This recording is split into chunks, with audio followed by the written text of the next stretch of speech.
உபாகமம் 30:16 வசனம். 30வது அதிகாரம் 16வது வசனம். 16. நீ சுதந்திரிக்க போகிற தேசத்தில் உன் தேவனாகிய கர்த்தர் உன்னை ஆசீர்வதிக்கும்படிக்கும் நீ உன் தேவனாகிய கர்த்தரிடத்தில் அன்பு கூறவும் அவர் வழிகளில் நடக்கவும் அவர் கற்பனைகளையும் கட்டளைகளையும் நியாயங்களையும் கைக்கொள்ளவும் நான் இன்று உனக்கு கற்பிக்கிறேன். அல்லேலூயா. கர்த்தருக்கு மகிமை உண்டாகட்டும். இங்கே ஆண்டவர் இஸ்ரவேல் ஜனங்களை பார்த்து சொல்கிறாரு, நீங்கள் தேவன் நான் உனக்கு கொடுக்க போகிற தேசத்தில் நீ ஆசீர்வாதமாக இருக்க வேண்டும். எப்படி இருக்க வேணுமா? ஆசீர்வாதமாக இருக்கணும். ஆசீர்வாதமாக இருக்கணும் அப்படின்னா தேவனிடத்தில் அன்பு கூறணும். தேவனிடத்தில் என்ன கூறணும்? அன்பு கூறணும். என்ன செய்யணுமா? அவருடைய கட்டளைகளையும் நியாயங்களையும் கைக்கொள்ளணுமா? என்ன செய்யணுமா? அவருடைய கட்டளைகளையும் நியாயங்களையும் கைக்கொள்ள வேண்டும். அங்கே எசேக்கியேல்ல நம்ம பார்த்தோம் 18:9 அவருடைய கட்டளைகளையும் நியாயங்களையும் கைக்கொள்கிறவர் தான் யார்? நீதிமான்கள். அப்போ அப்படிப்பட்ட நீதிமான்களுடைய சிரசில் தான் என்ன தங்குமா?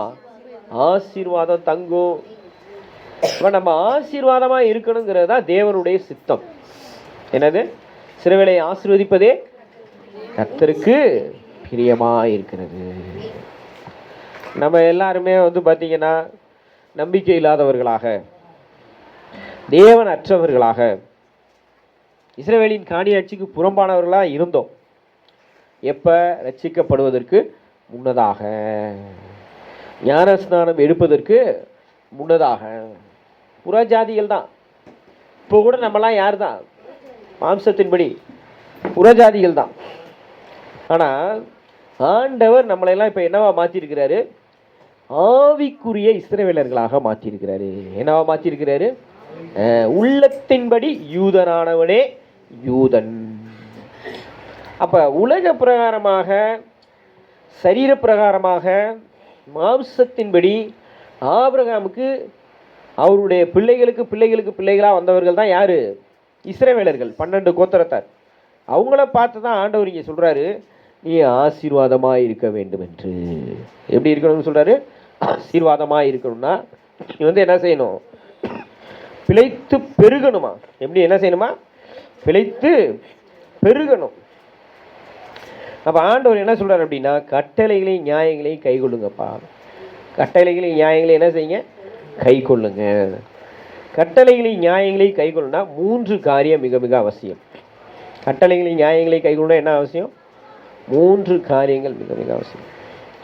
முதலாவது சங்கீதம் 119 1, 2, 3 வசனங்களை வாசிப்போம். முதலாவது சங்கீதம்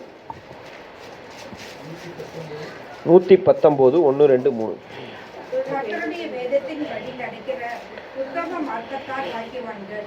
அவருடைய சாட்சிகளை கைக்கொண்டு அவரை முழு இருதயத்தோடு தேடுகிறவர்கள் பாக்கியவான்கள். அவர்கள் அநியாயம் செய்வதில்லை, அவருடைய வழிகளில் நடக்கிறார்கள். பார்த்தீங்களா? அந்த வசனம் 3வது வசனம் சொன்னதை இன்னொரு தடவை திரும்ப வாசிப்போம் பாருங்களேன். எல்லாரும் சேர்ந்து வாசிப்போம். எல்லாரும் சேர்ந்து வாசிங்க. அவர்கள் அநியாயம் செய்வதில்லை. அவர்கள் என்ன செய்றாங்களா? அவருடைய வழிகளில் நடக்கிறாங்க. அப்போ அவருடைய வழிகள்னா என்னது? அதைத்தான் கடந்த வாரத்தில் பார்த்தோம். உபாகமம் 32:4 அவருடைய வழியெல்லாம் நியாயம். அவருடைய வழியெல்லாம் என்னவா இருக்குது? நியாயம். அதைத்தான் யோவான் 14:6 இயேசு சொல்றாரு, நானே வழியும் சத்தியும் ஜீவனுமாக இருக்கிறேன். அதான் கடந்த வாரத்தில் பார்த்தோம். இயேசுக்காக வாழணுங்கிற இருதயம் இருந்தால் தான் நியாயமாக வாழ முடியும். இந்த உலகத்தில் எப்படி வாழ முடியும்? ஏசு ஏசு ஏசு ஏசுன்னு சொல்லி என்னப்பா இப்படி எப்போ பார்த்தாலும் செப்ப செப்ப செப்ப செப்பன்னு பைத்தியமாக இருக்கிறீங்க. அன்றைக்கி ஜிஹெச் வாசலில் வச்சு ஒரு பையன் என்னை போட்டு வாங்கு வாங்கு வாங்கு வாங்க வாங்கிட்டான். இவ்வளவு தான்ட்டு இல்லை, அவ்வளோ வாங்கு வாங்குன்னு வாங்கிட்டான். நானும் என்ன செஞ்சேன்? வாயுதிரவாதம் ஆட்டை போல நின்றேன். எப்படி நின்றேன்? ஆண்டவர் சொல்லியிருக்கிறாருல, எதுக்கு முன்னால் எதை போடக்கூடாதுன்னு. அதனால நான் என்ன செஞ்சேன்? அமைதியாக நின்றுட்டேன். நான் கர்த்தருக்கு ஸ்தோத்திரம். ஏற்ற வேலையில் தேவன் உனக்கு நியாயத்தை என்ன செய்வார்? அறிவிப்பாருட்டு அமைதியாக இருந்துட்டேன். அப்போ ஏற்ற வேலையில் தேவன் நமக்கெல்லாம் நியாயத்தை அறிவிச்சதுனால தான் தேவனுடைய சபையில் நம்ம என்ன செஞ்சுருக்கிறோம்? கிறிஸ்துவின் சரீரத்தில் நம்ம உட்கார்ந்துருக்குறோம். அப்போ கிறிஸ்துவ சரீரத்தில் வந்து உட்கார்ந்து இருக்கிற நாம இயேசுக்கு என்னவா இருக்கணும்? இயேசுக்கு என்னவா இருக்கணும்? இயேசுவோட கால்களாக மாற வேண்டும். இயேசுவோட கால்களாக மாறணும்னு விரும்புறீங்களா? இயேசுவோட கால்கள் நியாயத்திலே நடக்கும். இயேசுவோட கால்கள் எதில் நடக்கும்? நியாயத்தில் நடக்கும். அப்போ இயேசுக்கு நம்ம எப்போ காலாக மாற முடியுமா? முதல் வசனம் என்ன சொல்லுது? கர்த்தருடைய வேதத்தின்படி நடக்கிற. கர்த்தருடைய வேதத்தின்படி நடக்கணும். அதுக்கு பேர் தான் என்னது? உத்தம மார்க்கத்தார். பழைய ஏற்பாடில் நல்லா கவனிக்கணும். பழைய ஏற்பாடில் கர்த்தருடைய வேதத்தின்படி அவங்க எப்படி நடந்திருக்கிறாங்கன்னா, சின்ன பிள்ளையிலே 12 வயசுல என்ன செய்வாங்க அப்படின்னா, ஆதி ஆகமத்திலிருந்து உபாகமம் வரைக்கும் என்ன செய்வாங்க? அந்த பிள்ளைகளுக்கு தரவாக கற்றுக் கொடுத்துருவாங்க. ஆதி ஆகமத்திலேருந்து என்ன செய்வாங்க? அந்த தாய் வந்து கற்பத்தில் குழந்தைய வச்சிருக்கும் போது இவங்க ஆதி ஆகமத்திலேருந்து உபாகமம் வரைக்கும் என்ன செய்வாங்க? அதை தியானம் பண்ணிக்கிட்டே இருப்பாங்க. யோசுவாவுக்கு சொன்னது போல வாயை விட்டு அவைகள் உதட்டில் எப்போதும் வாயில் நிலைத்திருக்கணும். அதை வாசிக்கிட்டே இருப்பாங்க. அந்த குழந்தை என்ன செய்யும்? வயிற்றில் இருக்கும்போதே, அம்மாவோட வயிற்றில் இருக்கும்போதே ஆதி ஆகமத்திலேருந்து உபாகமம் 5 ஆகமங்களையும் என்ன செய்யும்? நல்லா கரைச்சி குடிச்சிடும். ஏங்க? அந்த 5 ஆகமங்களில் தான் கட்டளைகள் காணப்படுகிறது. அந்த 5 ஆகமங்களில் தான் நியாயங்கள் காணப்படுகிறது. அது பழைய ஏற்பாட்டில் இஸ்ரவேலருக்கு. இப்போ நமக்கு கட்டளைகள் எங்கே இருக்குது? நியாயங்கள் எங்கே இருக்குது? புதிய ஏற்பாடில் இருக்குது. அப்போ அவன் வந்து யார்? மாம்சத்தின்படி யூதனானவன். அவன் புள்ள வயிற்றில் இருக்கும்போதே 5 ஆகமத்தை என்ன செய்கிறான்? பிள்ளைக்கு காதில் கொண்டு போய் இருதயத்தில் சொல்லி அந்த பிள்ளையோட ரத்தமெல்லாம் என்னவா மாற்றுறான்? வசனமாக மாற்றுறான். நம்ம என்ன செய்யறோம்? யோசிச்சு பார்க்குறீங்களா? என்னையாவது கர்ப்பத்தில் பிள்ளைகள் புதிய ஏற்பாடை அந்த தாய் வந்து புதிய ஏற்பாடை சத்தம் போட்டு வாசிச்சிருக்காங்களா? நம்ம குடும்பங்களில் என்ன வாசிச்சிருக்கிறாங்க? ஆவிக்குரிய இஸ்ரவேலர்கள் வந்து 1000 மடங்கு அவங்களோட வேதத்தை பின்பற்றணும். உலக பிரகாரமான இஸ்ரவேலர்கள் 1 மடங்கு செய்கிறான் அப்படின்னா, ஆவிக்குரிய இஸ்ரவேலர்கள் 1000 மடங்கு அவங்களோட என்ன செய்யணும்? பின்பற்ற வேண்டும். அப்போ நம்ம வீட்டில் நம்ம குடும்பங்களில் தாய் கர்ப்பத்தில் குழந்தைய சுமக்கும்போது தாய்க்கு என்ன செய்யணும்? புதிய ஏற்பாடை கொடுத்து நீ என்ன செஞ்சு தான் ஆகணும்? நீ வாந்தி எடுத்துக்கிட்டே வாசின்றணும். நீ தலை சுற்றினாலும் என்ன செய்யணும்? வாசின்றணும். அப்போ அந்த குழந்தை என்ன செய்யும்? உருவாகும் போதே கர்த்தருடைய வார்த்தையில உருவாகும். இஸ்ரவேலர்கள் அப்படி தான் செய்கிறாங்க தாயின் கர்ப்பத்தில் இருக்கும்போது. அப்புறம் 12 வயசுக்குள்ளே என்ன செய்கிறாங்க? இந்த 5 ஆகமங்களையும் அந்த பிள்ளைகளை வந்து என்ன செய்யணும்? ஒப்பிக்கணும். 613 சட்டங்கள் இருக்குது. எத்தனை சட்டங்கள் இருக்குது? 613 சட்டங்கள், 10 கட்டளைகள், 613 பிரமாணங்கள், சட்டங்கள். இதுதான் என்னது? கர்த்தருடைய கட்டளைகளும் நியாயங்களும். நான் உனக்கு கொடுக்குற தேசத்தில் நீ என்ன செய்யணும்? பிழைச்சி பெருகணும், ஆசீர்வாதமாக இருக்கணும், கர்த்தரிடத்தில் அன்பு கூர்ந்து அவருடைய கட்டளைகளையும் நியாயங்களையும் நீ கை கொள்ளும்படி நான் என்று உனக்கு கற்றுக் கொடுக்குறேன்னு ஆண்டவர் சொல்கிறார். அப்போ இஸ்ரவேலர்கள் அதெல்லாம் செஞ்சப்போ நல்லா தான் இருந்தாங்க. அதெல்லாம் செஞ்சப்போ ஆசீர்வாதமாக இருந்தாங்க. வெட்டாத துறவுகள், கட்டாத வீடுகள், பெரிய பெரிய தோட்டங்கள். எகிப்தில் இவங்கெல்லாம் என்னவா இருந்தாங்க?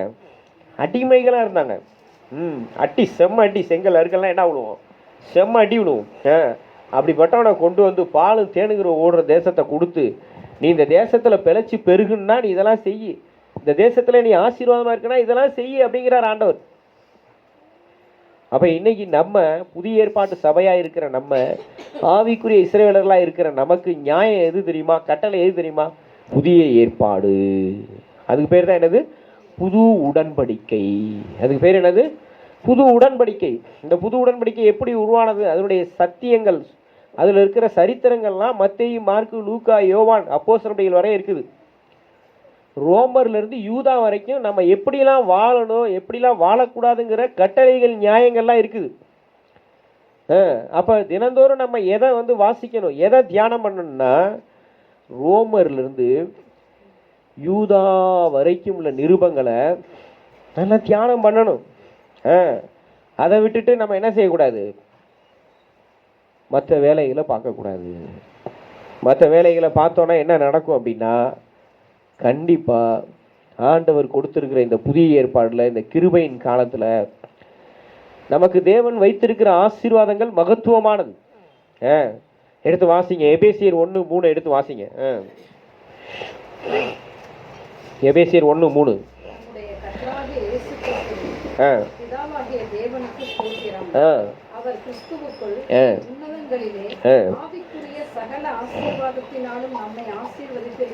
அப்ப நீங்க எப்ப ஞானஸ்தானம் எடுத்து பரிசுத்தாவியை பெற்று சபைக்குள்ள வந்துட்டீங்களோ அப்பவே தேவன் என்ன செஞ்சிட்டாரு? ஆசீர்வதித்து இருக்கிறார். அப்படின்னா என்ன அர்த்தம்? இனிமே ஆசீர்வதிப்பார்ல, ஆசீர்வதித்து இருக்கிறார். உள்ள வச்சிட்டார். உள்ள என்ன செஞ்சிட்டாரு? வச்சிட்டார். இப்போ செல்ஃபோனில் சிம் இருக்குது. செல்ஃபோனில் என்ன இருக்குது? சிம் இருக்குது. அதை ஒழுங்காக சார்ஜ் போட்டு செட்டை ஆன் பண்ணி நம்ம என்ன செய்யணும்? யூஸ் பண்ணிக்கணும். நான் சார்ஜ் எல்லாம் போட மாட்டேங்க, செட்டெல்லாம் ஆன் பண்ண மாட்டேங்கன்னா என்ன ஆகும்? என்ன ஆகும் யோசிச்சு பாருங்க. அந்த செல்ஃபோனை பயன்படுத்த முடியுமா? முடியாது. அதே மாதிரி தான் நமக்குள்ள ஆண்டவர் ஆசீர்வாதத்தை வச்சிட்டாரு. உன்னதங்களிலே கிறிஸ்துவுக்குள் ஆவிக்குரிய சகல ஆசீர்வாதத்தை உங்களை ஆசீர்வதித்து இருக்கிறார். இனிமே அவர் நம்மளை ஆசீர்வதிக்க போறதில்ல, ஆசீர்வாதத்தை நமக்குள்ள வச்சிட்டாரு. நம்ம அதை என்ன செய்யணும் அப்படின்னா, சார்ஜ் பண்ணி அதை ஆன் பண்ணணும். நான் சார்ஜ் போட மாட்டேங்க, நான் ஆன் பண்ண மாட்டேங்கன்னா உனக்குள்ள இருக்கிற ஆசீர்வாதம் உனக்குள்ள அப்படியே தான் இருக்கும். அதான் ஆண்டவர் சொன்ன, ஒருத்தனை கூப்பிட்டு ஒரு ராத்தல் கொடுத்தாரன். அவன் என்ன செஞ்சானா? அதை வாங்கிட்டு போய் மண்ணுக்குள்ளே புதைச்சி வச்சுட்டான். அப்போ உங்களுக்குள்ள கொடுத்துருக்கிற ஆவிக்குரிய ஆசீர்வாதங்களை புதைச்சி வச்சுட்டீங்கன்னா அதுக்கு என்ன உண்டு? நியாய தீர்ப்பு உண்டு. அதுக்கு என்ன உண்டு? நியாய தீர்ப்பு உண்டு. அப்போ உங்களுக்குள்ள இருக்கிற ஆவிக்குரிய ஆசீர்வாதங்களை என்ன, அதை அறியணுமா இல்லையா? அதை அறியணுமா இல்லையா? அப்போ அதை அறியறதுக்கு தான் ரோமர்லேருந்து யூதா வரைக்கும் வாசிக்கணும். எனக்குள்ள இருக்கிற ஆசீர்வாதம் என்ன? ஒவ்வொருத்தருக்குறை குறித்தும் தேவன் ஒரு தீர்மானத்தை வச்சிருக்கிறார். ஒவ்வொருத்தரை குறித்தும் தேவன் ஒரு சித்தத்தை வச்சிருக்கிறார். ஏதோ 10-11 வாழ்ந்தோம், அத்தோட அது முடிஞ்சு போச்சுன்னு கிடையாது இந்த வாழ்க்கை. என்னது? நம்ம ஒவ்வொருத்தரை குறித்தும் தேவன் ஒரு விசேஷித்த சித்தத்தை வச்சிருக்கிறார். இப்போ 150 கிலோ கொடுத்தாலும் செல்வராஜ் தூக்கிடுவான். என்னால் 5 கிலோக்கு மேலே தூக்க முடியாது. என்ன செய்ய முடியாது? செல்வராஜ் எவ்வளோ பண்ணி தூக்குவோம் நீ? 150, 120? 100 கிலோ தூக்கிறான். 100 கிலோ வரையும் தூக்கிறான். அந்த பையன் ஆளை பார்த்தா எப்படி இருக்கிறான் பாருங்க, எப்படி இருக்கிறான் ஆள். ஆனால் 100 கிலோ தூக்குவான் அவனால் முடியும். அப்போ அவனை குறித்த தேவன் ஒரு சித்தத்தை வச்சிருக்கிறார். அவனை குறித்த தேவன் ஒரு திட்டத்தை வச்சிருக்கிறார். அதை யாருக்குள்ள வச்சிருக்கிறாரு? கிறிஸ்துவுக்குள்ளாக வச்சிருக்கிறாரு. யாருக்குள்ள வச்சிருக்கிறாரு? அப்போ நம்ம ஒவ்வொருத்தருக்கும் கொடுக்கப்பட்ட கிருபைகள் வேற, ஒவ்வொருத்தரும் கொடுக்கப்பட்ட அழைப்புகள் வேற, ஒவ்வொருத்தரும் தேவன் தெரிந்து கொண்டது வேற. நான் ரொம்ப ஆச்சரியப்பட்டு போனேன் அன்னைக்கு தம்பியை பார்த்து, ஜோயலை பார்த்து. ஆனால் அந்த குதிக்கிறாங்க, வாயே திறக்காம இருந்தாப்புல. இதெல்லாம் வந்து சூப்பர் நேச்சுரல் பவர். அது என்னது? இயற்கைக்கு அப்பாற்பட்ட வல்லமை. அது எல்லாராலையும் அப்படி இருக்க முடியாது. அப்படி இருந்துட்டாங்கன்னா உலகத்தையே ஜெயிச்சிடலாம் பாருங்க. அப்போ அவ்வளோ பெரிய பவர் இருக்குது ஜோயலுக்குள்ள. அப்போ ஒவ்வொருத்தருக்குள்ளேயும் ஒரு விசேஷத்த பவர் இருக்குது. அதே நேரத்தில் என்ன இருக்குது? என்ன இருக்குது? நன்மையும் இருக்குது, தீமையும் இருக்குது. எல்லா மனுஷனுக்குள்ளே என்ன இருக்குது? நன்மை இருக்குது, தீமை இருக்குது. இயல்பாகவே அவருக்குள்ள அந்த நல்ல குணம் இருக்குது. யாருக்குள்ள? ஜோயலுக்குள்ள. அப்போ அவர் நல்ல மொழி ஞானஸ்தானம் எடுத்து பரிசுத்தாவியை பெற்று தேவனுக்குள்ள கிறிஸ்துக்குள்ளாக வரும்போது இன்னும் தேவன் என்ன செய்யறாரு? ஆவிக்குரிய ஆசீர்வாதங்களை கொடுப்பாரு. ஆண்டவர் என்ன கொடுப்பாரு? ஆவிக்குரிய ஆசீர்வாதங்களை கொடுப்பாரு. அந்த ஆவிக்குரிய ஆசீர்வாதங்கள் வந்தாதான், நல்லா கவனிங்க, ஆவிக்குரிய ஆசீர்வாதங்களை பெற்று கொண்டாதான் இயேசுவை போல மாற முடியும். நல்லா புரிஞ்சுக்கோங்க. இயேசுவை போல என்ன செய்ய முடியும்? மாற முடியும். இப்ப கடல் மேல இப்ப போயிட்டு இருக்குது போட்டு, திடீர்னு காற்றும் கடலும் வருது. இயேசு என்ன செஞ்சுக்கிட்டு இருந்தாரு? எதை பத்தியுமே கவலைப்படல. என்ன செய்யல? நல்ல தூக்கம். என்ன தூக்கம்? அயர்ந்த நித்திரை. என்னது? ஏன் இயேசுவால முடிஞ்சுது? ஏன் இயேசுவால முடிஞ்சுது? இந்த காற்று என்னை ஒன்றும் செய்ய முடியாது, இந்த கடல் அலை என்ன ஒன்றும் செய்ய முடியாது. நான் கண் அசைச்சேன்னா அது நடுங்கிட்டு உட்காந்துருன்னு யாருக்கு தெரியும்? இயேசுக்கு தெரியும். என்னை விசுவாசிகளாக இருக்கிறோம், கிறிஸ்தவர்களாக இருக்கிறோம், நம்ம ஏன் சின்ன சின்ன விஷயத்தை கண்டு பயப்படுறோம்? நம்பிக்கை இழந்து போகிறோம், பயப்படுறோம், நிர்பந்தமான மனிதரெல்லாம் மாறி போகிறோம். குடிக்கக்கூடாது தெரிஞ்சாலும் போய் என்ன செய்கிறோம்? அந்த சனியனை போய் என்ன செய்கிறோம்? வாயில் ஊற்ற தான் செய்கிறோம். அப்போ என்ன பாருங்கள் அப்படின்னா, இதெல்லாம் பிசாசுனுடைய விஷங்கள். நம்ம என்ன எப்படி இருக்கணும்னா, ஆவிக்குரிய ஆசீர்வாதத்தில் நிறைந்தவர்களாக இருக்கணும். எதில் நிறைஞ்சிருக்கணும்? அப்போ முதல்ல என்ன செய்யணும் அப்படின்னா, கர்த்தருடைய வேதத்தின்படி நடக்க வேண்டும். வேதத்தை கையில் எடுக்கணும்ப்பா. வேதத்தை எதில் எடுக்கணும்? கையில் எடுக்கணும். எப்படியோ போராடி எங்கெங்கேயோ போய் கடைசியில் ஆண்டவர் இங்கே கொண்டு வந்து உங்கள் கையிலலாம் பைபிளை கொடுத்துட்டார். என்ன செஞ்சிட்டாரு? அப்போ பைபிளை கையில் வாங்கிட்டேன். நாம உங்கள்கிட்ட முழு பைபிள் இருக்கா? உங்கள்கிட்ட முழு பைபிள் இருக்கான்னு கேட்டேன். தலையாட்டுறீங்க. இருக்கா இல்லையா? வீட்டில் வச்சுருக்கீங்க, பத்திரமா வச்சுருக்கிறீங்க. அவங்களுக்கு ஒரு அந்த இது கொடுத்துரு, சங்கீத நீதிமொழிகள். அப்போ நம்மக்கிட்ட இருக்கிற பைபிளை எடுத்து டெய்லி என்ன செய்யணும்? வாசிக்கணும். டெய்லி வாசிக்கணும். மத்திய, மார்க்கு, லூக்கா, யோவான், அப்போஸ்தலர் படிக்கிற வரைக்கும் பல தடவை வாசித்து முடிச்சுட்டு நிருபங்களுக்குள்ளாக போக வேண்டும். கர்த்தருடைய வேதத்தின்படி நடக்கிற உத்தம மார்க்கத்தார்களாக மாற வேண்டும். நான் இன்னமும் சங்கீதம் வாசிட்டு இருக்கிறேன், நீதிமொழியில் வாசிட்டு இருக்கிறேன், விளங்கவே விளங்காது. ஆரம்பத்தில் சங்கீதம் வாசிங்க, நீதிமொழியில் வாசிங்க, சுவிசேஷ புத்தகங்கள்லாம் வாசிங்க. இதெல்லாம் வாசித்து கடந்து எங்கே போகணும்? ரோமர்லேருந்து யூதா வரைக்கும் போகணும். அங்கே தான் புதிய ஏற்பாட்டு சபைக்கான கட்டளைகள் இருக்கிறது. ஆதியாகமத்திலிருந்து உபாகமம் வரைக்கும் இஸ்ரவேலருக்கான கட்டளைகள், நியாயங்கள் இருக்குது. அதை அவன் தாயின் வயிற்றில் இருக்கும்போதே என்ன செய்கிறான்? எவ்வளோ அந்த குழந்தைக்கு கொடுக்க முடியுமோ அந்த 10 மாதங்களில் கொடுத்துட்றான். அதுக்கப்புறம் அவனுக்கு 12 வயசுக்குள்ளே எவ்வளோ கொடுக்க முடியுமோ கொடுத்துட்றான். அதுக்கப்புறம் 30 வயசு வரைக்கும் என்ன செய்கிறான்? அதன்படி வாழ்கிறதுக்கு கீழே உளுந்து எந்திரிச்சு ஓடி ஒடியாந்து எல்லாம் செய்கிறான், பழக வைக்கிறான். 30 வயசுலேருந்து சாகிற வரைக்கும் ஸ்காலர்களாக எழும்பி நிற்கிறார்கள் யூதர்கள். அதே இயேசு 30 வயசில் என்னத்துக்கு வந்தார்? ஞானஸ்நானம் பெற்று கரையேறின உடனே என்ன செஞ்சார்? ஆவியானவர் அவர் மேலே வந்து இறங்கினார். இயேசு கிறிஸ்து வந்து 30 வயசு வரைக்கும் அவர் வேதத்தை வந்து கரைச்சி குடிக்கலைன்னா ஆவியானவர் அவர் மேலே இறங்கியிருக்க மாட்டார். வாய்ப்பே கிடையாது. வாய்ப்புள்ள ராஜா. என்ன ராஜா? வாய்ப்புள்ள ராஜா. அப்போ இயேசு கிறிஸ்து என்ன வார்த்தைமா இருக்கிறாரு? அவர் தான் தேவனுடைய வார்த்தையாக இருக்கிறாரு. இயேசு கிறிஸ்து என்னவா இருக்கிறாரு? அந்த வார்த்தை மாம்சமானது. அந்த வார்த்தை என்னவானது? அவர் குழந்தையா ஒரு கண்ணியின் வயிற்றில் அவர் ஒரு கருவாக உருவாக இயேசு என்ற ஒரு மனுஷகுமாரனாக அவர் என்ன செய்கிறார்? மாறுறார். அவர் 30 வயசு வரைக்கும் அந்த வார்த்தையாகவே இருந்தார். அவர் ஆதியாகமத்திலிருந்து உபாகமம் வரைக்கும் என்ன செஞ்சார்? கரைச்சி குடிச்சாரு. சங்கீதங்களை கரைச்சி குடிச்சாரு, தீர்க்க தரிசனங்களை கரைச்சி குடிச்சாரு. அதனால தான் அவர் சொல்றாரு, எல்லா இடத்துலையும் சொல்றாரு, இவ்விதமாய் நிறைவேறும் என்று வேத வாக்கியம் நிறைவேறுது அப்படிங்கிறார். லூக்கா 4:17 எடுத்து வாசிச்சு பாருங்க. கர்த்தருடைய ஆவியானவர் என் மேல இருக்கிறாரு, தரித்திரருக்கு சுவிசேஷத்தை அறிவிக்கிறேன், சிறைப்பட்டவர்களை விடுதலையாக்குறேன், காயப்பட்டவர்களை குணமாக்குகிறேன் எல்லாம் சொல்லிட்டு சொல்றாரு. உங்கள் காதுகள் கேட்க இன்றைய தினம் இந்த வேத வாக்கியம் நிறைவேறிற்று. அப்படி நம்ம வாழ்க்கையில எத்தனை வேத வாக்கியம் நிறைவேறிக்குன்னு சொல்ல முடியுமா? அப்பத்தான் நம்ம ஆசீர்வதிக்கப்பட்டவர்கள். அப்பத்தான் நம்ம எப்படிப்பட்டவர்கள்? ஆசீர்வதிக்கப்பட்டவர்கள். கர்த்தருடைய வேதம் இருதயத்தில் இருக்கணும். கர்த்தருடைய வேதம் எங்க இருக்கணும்? எடுத்து வாசிங்க. சங்கீதம் 37:31. 31.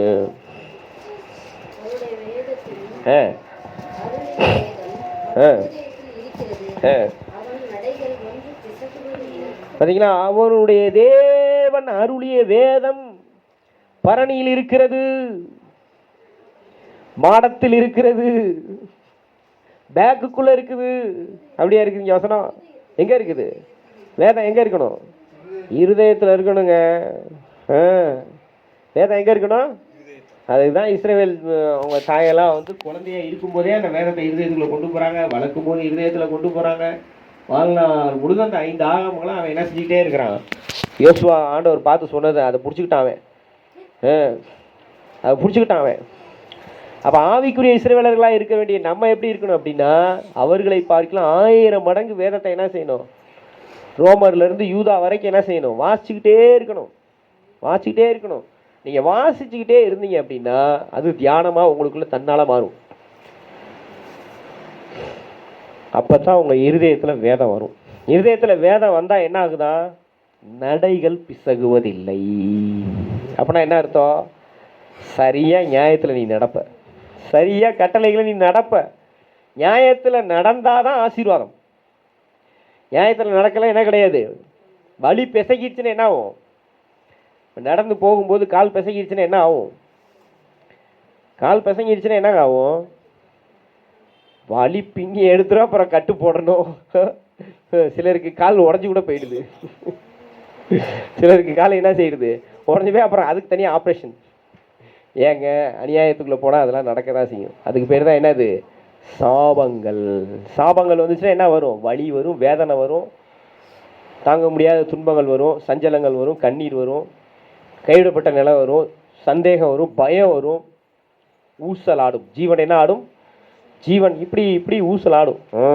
அதெல்லாம் இருக்குது, எடுத்து வாசிங்க. உபாகமம் 28ஆம் அதிகாரத்தில் 16 வசனங்கள்லேருந்து கடைசி 62 வசனம் வரைக்கும் அதான் இருக்குது. அப்போ அந்த சாபங்களுக்குலாம் நம்ம போகக்கூடாதுன்னா நம்ம என்ன செஞ்சு தான் ஆகணும், நியாயத்தை செஞ்சு தான் ஆகணும்.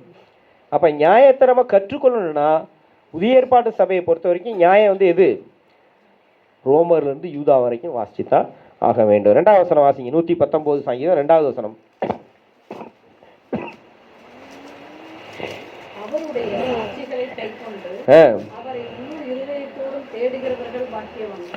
அவரை முழு இருதயத்தோடு தேடணும். எப்படி தேடணும், முழு இருதயத்தோடு தேடுறதுன்னா என்ன, எல்லாம் தனிப்பட்ட வாழ்க்கையில் சரியாக ஜெப வாழ்க்கை வேத தியானம் இருக்கணும். குடும்பத்தில் சரியாக ஜெப வேத தியானம் இருக்கணும். சபை கூடுதலில் சரியாக இருக்கணும். இதுக்கு வரல அதுக்கு வரல போல, எனக்கு அங்கே போனேன் இங்கே போனேன் அந்த பேச்சே இருக்கக்கூடாது. அங்கே போனேன் இங்கே போனேன்னா அப்போ ஆண்டவர் என்ன செஞ்சிடுவார், சபை எடுக்கிற நேரத்தில் பார்த்து நீ எங்கேயோ போகணும்னு விட்டுருவார். என்ன செய்வார், மணவாளன் வரும்போது ஆயத்தமாக இருந்தால் தான் அறைக்குள்ளே போகணும். அதுக்குத்தான் அவ்வளோ காரியங்கள். நித்திய ஆசீர்வாதங்கள் வேணுமா வேணாமா, நித்திய ஆசீர்வாதம் வேணும்னா ஆவிக்குரிய ஆசீர்வாதம் இல்லாதவங்களுக்கு நித்திய ஆசீர்வாதம் கிடையாது.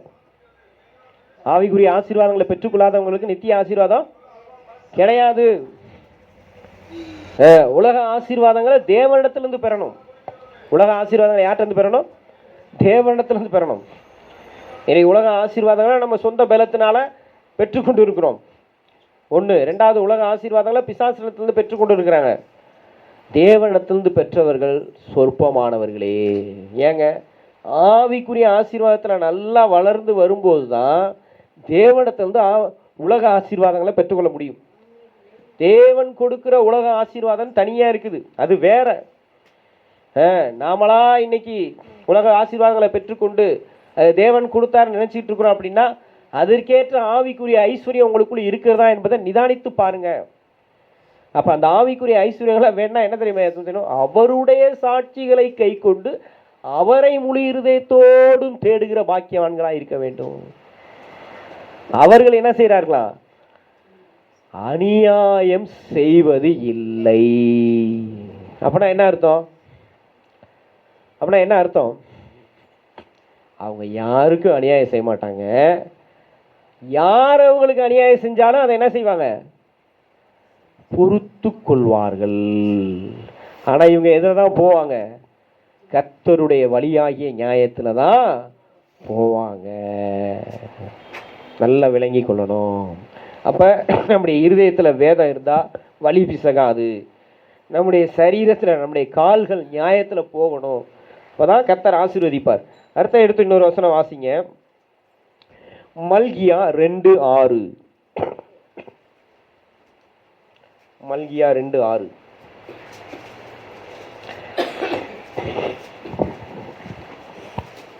சத்திய வேதம் அவன் வாயில் இருந்தது, அவனுடைய உதடுகளில் அநியாயம் காணப்படவில்லை. அவன் என்னோட சமாதானமும் யதார்த்தமுமாய் சஞ்சரித்து அநேகரை அக்கிரமத்தில் நின்று திருப்பினான். சத்திய வேதம் வாயில் இருக்கணும். வாயில் என்ன இருக்கக்கூடாது? வலு சர்பத்தோட விஷம் இருக்கக்கூடாது. வாயில் வடை சுடுகிறவங்க வாயிலெல்லாம் என்ன தான் இருக்கும்? மூச்சுக்கு 300 ஏசப்பா சொல்கிறதுனால ஒன்றும் என்ன ஆயிடாது, வாய் மாறிடாது. வாய் மாறணும்னா வேதத்தை கொண்டு போய் வாயில் வைக்கணும்.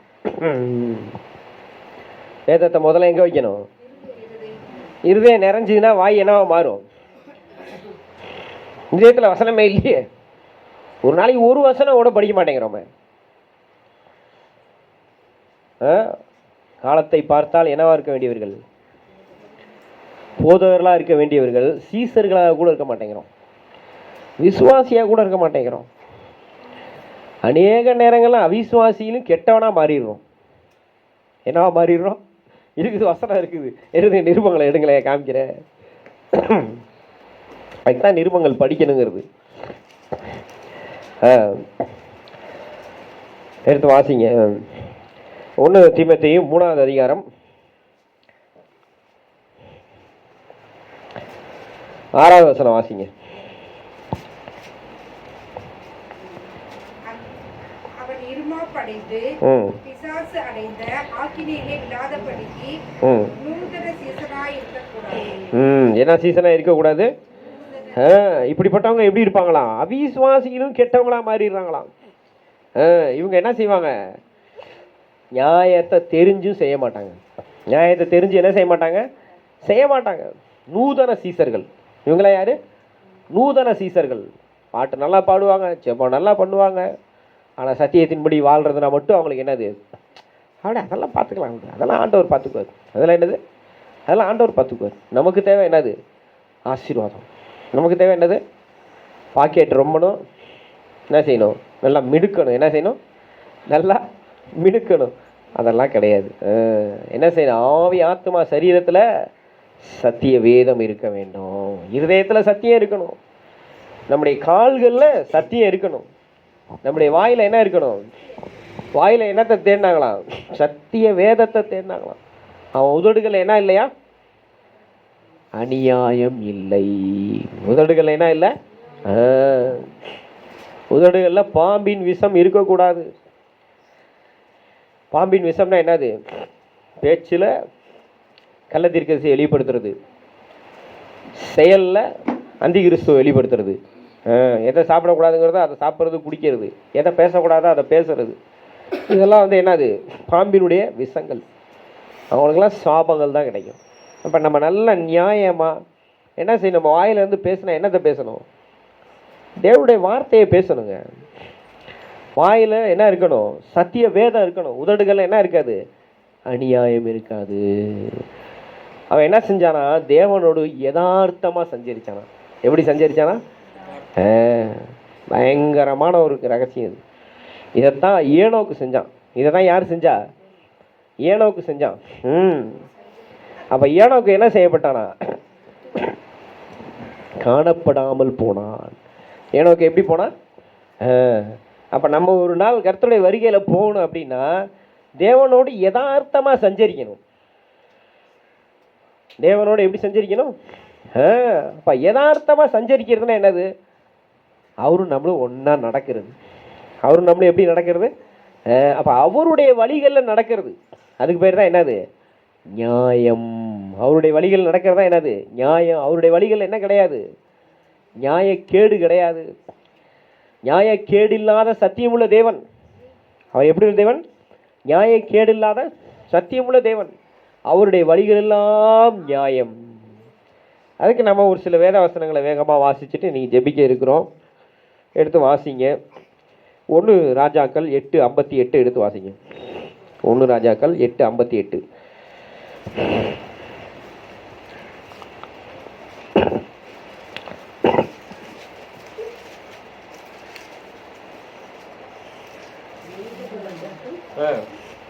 ஒன்று ராஜாக்கள் 8:58.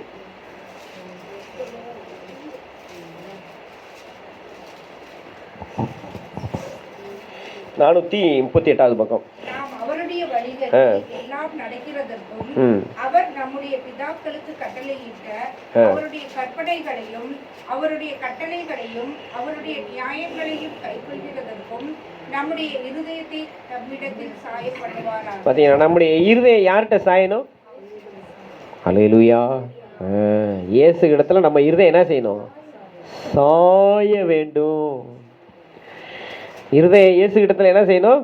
சாயணும். வேற எதுலையாவது உங்கள் மனசை கொண்டு போய் வச்சிங்கன்னா கட்டளைகளை நியாயங்களை கைக்கொள்ள முடியாது. நம்ம இருதயம் எப்போதும் எங்கே இருக்கணும்? மணவாளன் இருக்கிற இடத்துல தான் யார் இருக்கணும்? மணவாட்டி இருக்கணும். எஜமானன் இருக்கிற இடத்துல தான் ஊழியக்காரன் இருக்கணும். திராட்சை செடி இருக்கிற இடத்துல தான் கொடி இருக்கணும். அப்போ இயேசு இருக்கிற இடத்துல தான் அவருடைய சீசர்கள் இருப்பாங்க.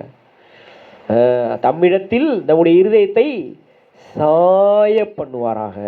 எதுக்குங்க? கட்டளைகளையும் நியாயங்களையும் கைகொள்ளும்படிக்கு. கட்டளைகளை நியாயங்களையும் என்ன செய்யணும்? கைகொள்ள வேண்டும். 1 ராஜாக்கள் 9:4. 1 ராஜாக்கள் 9:4. நான் உனக்கு கட்டளையிட்ட எல்லாவற்றையும் நீ செய்து கட்டளைகளையும் என் நியாயங்களையும் கைக்கொள்ளும்படிக்கு என் சமூகத்தில் மன உத்தமமும் செவ்வாய் ஒரு தகப்பனாகிய தாவீது நடந்தது போல நடவாயானால். சரிங்களா? அப்போ அங்கே பார்க்குறோம், தகப்பன் எப்படி நடந்தானா தாவீது? மன உத்தமமும் செம்மையுமாய் நடந்தான். எப்படி இருந்தா? மன உத்தமம். நம்ம மனசு நம்மளை பார்த்து நீ சரியில்லைன்னு சொல்லக்கூடாது. நம்முடைய இருதயமே நம்மை குற்றவாளியாய் தீர்க்க கூடாது. நம்ம மனசு எப்படி சொல்லணும்னா, ஆண்டவருடைய வார்த்தையின்படி நான் உத்தமமாக செஞ்சிருக்கிறேன், ஆண்டவருடைய வார்த்தையின்படி நான் உத்தமமாக செஞ்சிருக்கிறேன்னு நம்ம வாய் சொல்லக்கூடாது. என்ன சொல்லணும்? நம்ம மனசு சொல்லணும். இன்னைக்கு வாயில தான் எல்லாம் வடை சுடுறாங்க. வாயில் வடை சுடுறதுனால தான் கடைசியில் வாயெல்லாம் வலு செருப்பத்தின் பல்லா போயிடுது. உலகத்திலே நான் தான் ஒருத்தர் சொல்லிகிட்டே இருந்தார். இன்னைக்கு அவர் வாயெல்லாம் வலு செருப்பத்தின் பல்லா இருக்குதான். எச்சரிக்கையாக இருக்கணும், ஜாக்கிரதையாக இருக்கணும். மனசில் உத்தமாக இருக்கணும். உத்தமாக எங்கே இருக்கணும்? மனசில். வாயில் என்ன தெரியுமா இருக்கணும்? இத்தனை சத்தியத்துக்கும் தயவுக்கும் நான் என்ன இல்லை? பாத்திரன் அல்ல. பார்த்தீங்களா? அவன் எப்போ அதை சொன்னான்? பரிவாரங்களோடு திரும்பி வரும்போது சொன்னான். யாக்கோபு சொன்னது, இந்த தயவுக்கும் சத்தியத்துக்கு நான் என்ன இல்லை? பாத்திரன் இல்லை ஆண்டவரே. அவனுக்கு தெரியும் அவன் எப்படி ஓடி போனான். உயிரை கையில் பிடிச்சிட்டு ஓடினான். ஒண்டியா போனான். கண்ட இடத்துல படுத்து தூங்கினான். ஆதரவு இல்லாமல் நிராதரவா உயிரை கையில் பிடிச்சி எங்கடா அண்ணன் நம்மளை பிடிச்சிட்டானா கொண்டுருவானோன்னு ஓடினான். அப்படிப்பட்டவனுக்கு ஆண்டவர் அடைக்கலம் கொடுத்து அவனை ஒரு பெரிய ஜாதியாக மாற்றினார். அல்லேலூயா. ஆடுகள், மாடுகள், ஒட்டகங்கள், வேலைக்காரர்கள், வேலைக்காரிகள், ஒரு பெரிய ஒரு பரிவாரத்தோடு வரான். அப்போ அவன் சொல்கிறான், இந்த சத்தியத்துக்கும் இந்த தயவுக்கும் கிருபைக்கும் நான் என்ன இல்லை? பாத்திரம் இல்லை. அப்போ நம்ம இருதயம் எப்படி இருக்கணும் அப்படின்னா, தேவனுக்கு முன்பாக உத்தமமாக இருக்கணும். நம்ம வாயில் தேவனுக்கு முன்பாக நம்மளை முழுவதும் தாழ்த்தி தேவனை உயர்த்த வேண்டும். 1 நாளாகமும் 22:13 எடுத்து வாசிங்க. அதோட நம்ம முடிச்சுட்டு செவிக்கே இருக்கிறோம். 1 நாளாகமும் 22:13. கர்த்தர் இஸ்ரவேலுக்காக மோசேக்கு கற்பித்த நியமங்களையும் நியாயங்களையும் செய்ய நீ கவனமாய் இருந்தால் பாக்கியவானாய் இருப்பாய். நீ பலம் கொண்டு தைரியமாய் இரு, பயப்படாமலும் கலங்காமலும் இரு. அல்லேலூயா. அப்ப ஆண்டவர் என்ன சொல்றாரு? நான் உனக்கு கட்டளையிட்ட நியாயங்களின்படியும் கட்டளையின்படி நீ செய்யறதுக்கு கவனமாய் இருந்தால் ஆசீர்வாதமாய் இருப்பாய். அதுதான் பாக்கியவானாய் இருப்பாய். மற்றபடி நீ எதுக்குமே என்ன செய்யாத? பயப்படாத. வேலை செய்கிற இடத்துல ஓனர் சொல்லுவார், இதை செய்டா, இதை செஞ்சாதான்டா உனக்கு நல்லது, அவனை ஏமாத்துறா அப்படிமா. நீ பயப்படக்கூடாது. என்ன செய்யக்கூடாது? நான் கடவுளுடைய பிள்ளைங்க, நான் யாரையும் என்ன செய்ய மாட்டேன்? ஏமாற்ற மாட்டேன். இந்த தப்பு செஞ்சு நான் மேலே வரணுங்கிற அவசியம் எனக்கு இல்லை. நான் நீதியாக வாழ்ந்து என் தேவன் என்னை மேலே உயர்த்தினா போதும் அப்படின்னு நம்ம என்ன செய்யணும்? பயப்படாமல் கலங்காமல் தைரியமாக இருந்து நாம் சரியானதை நியாயத்தை செய்கிறதுல எப்படி இருக்கணுமா? கவனமாக இருக்க வேண்டும். நியாயத்தை செய்கிறதுல எப்படி இருக்கணும்? கவனமாக இருக்கணும். சாஸ் சொல்லுவான், இப்போ தானே அனுபவி ராஜா, அப்புறம் நம்ம அறிக்கை செஞ்சுக்கலாம், சுத்திகரிப்பு எடுத்துக்கலாம். என்னடா அவங்க சுத்திகரிப்பு சுத்திகரிப்பு சுத்திகரிப்பு மூச்சுக்கு 300 தடவை சொல்கிறாங்கன்னு பார்த்தா உள்ளுக்குள்ளே இப்படி ஓடிட்டு இருக்குது. கிறிஸ்தவத்தில் அது ஒரு கள்ள உபதேசம் போயிட்டு இருக்குது. மூச்சுக்கு 300 சுத்திகரிப்பெல்லாம் எடுக்கணும்னு சொல்லி சொன்னாங்கனாலே ஜாக்கிரதையாக இருக்கணும். சுத்திகரிப்பு எடுக்கணும். ஆனால் அதே நேரத்தில் என்ன செய்யறது, துணிஞ்சு பாவம் செஞ்சுட்டு சுத்திகரிப்பு எடுத்துக்கலாம் அப்படிங்கிறது ரொம்ப ஆபத்தானது. அப்போ எப்படி இருக்கணும், பாவம் மீது அக்கிரமங்கள் செய்யாமல் அநியாயம் செய்யாமல் இருக்கிறதுக்கு கவனமாக இருக்கணும் ஒரு பக்கம். இன்னொரு பக்கம் எப்படி இருக்கணும், பரிசுத்தமாக நீதியாக உத்தமமாக வாழ்கிறதுக்கு கவனமாக இருக்கணும். அப்போ தான் நம்ம என்னவா இருக்க முடியும், பாக்கியவானாக இருக்க முடியும். அல்லேலூயா, கர்த்தருக்கு மகிமை உண்டாகட்டும். நம்ம எல்லாரும் எழுந்து நிற்போம். நாளும் கூட கேட்ட வசனங்களுக்காக நம்ம எல்லாரும் ஒப்பு கொடுத்து ஆண்டவரை ஸ்தோத்திரம் பண்ணுவோமா. கண்களை மூடி உங்களுடைய நடைகளை சீர்தூக்கி பாருங்க. சங்கீதக்காரன் சொல்றான், உன் கால்களின் நடைகளை சீர்தூக்கி